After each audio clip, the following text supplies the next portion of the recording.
So you really are the go-to woman when it comes to maternity style. How did you start?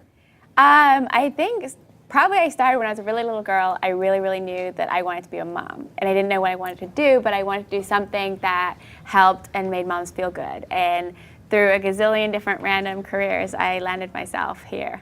And we do everything from the clothing to the education, preparing women for pregnancy and for being a mom.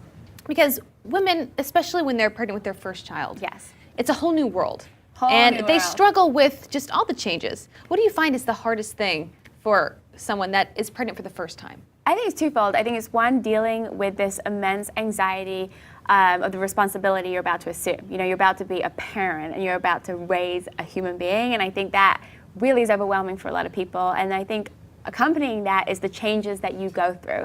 And as a woman, especially in today's world, we're so conscious and so judged for the way we look.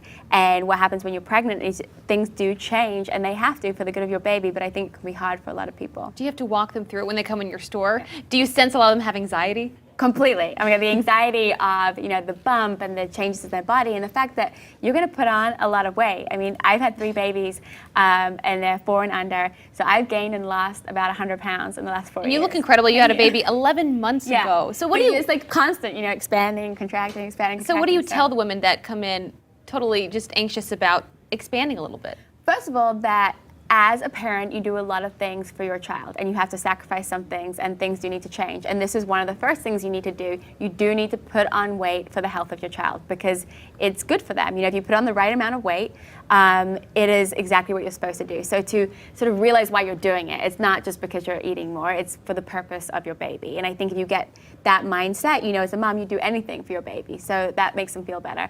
And to know that you can lose it. It's not necessarily easy, but you can do it, and people do it everywhere. Not necessarily like the celebrities in 10 days, but you can do it, and you need to have confidence in yourself that you will be able to. So you say it's okay to get a different size. It's okay. You don't need to get extra small even when you're pregnant. Right, no. Which I'm sure happens all the time, right? People do get very hung up on the fact that they were a certain size, which is why in maternity, generally speaking, the clothes are pre-pregnancy sized. So if you were an extra small before, you're still an extra small in maternity, and we make the allowances that we need to. You can't just go buy medium at a normal store if you're small. No, I think that's going to work. This is the big thing that people need to understand. When you go up in a size in non-maternity, everything gets bigger. So the shoulders get bigger, the sleeves get longer, the dress gets longer, and you didn't suddenly get taller because you got pregnant, right? So it looks bigger and then you look bigger. Whereas maternity clothes only get bigger in certain areas. So it'll get bigger in the hips and in the bust and the belly, but the shoulders aren't going to suddenly get wider. So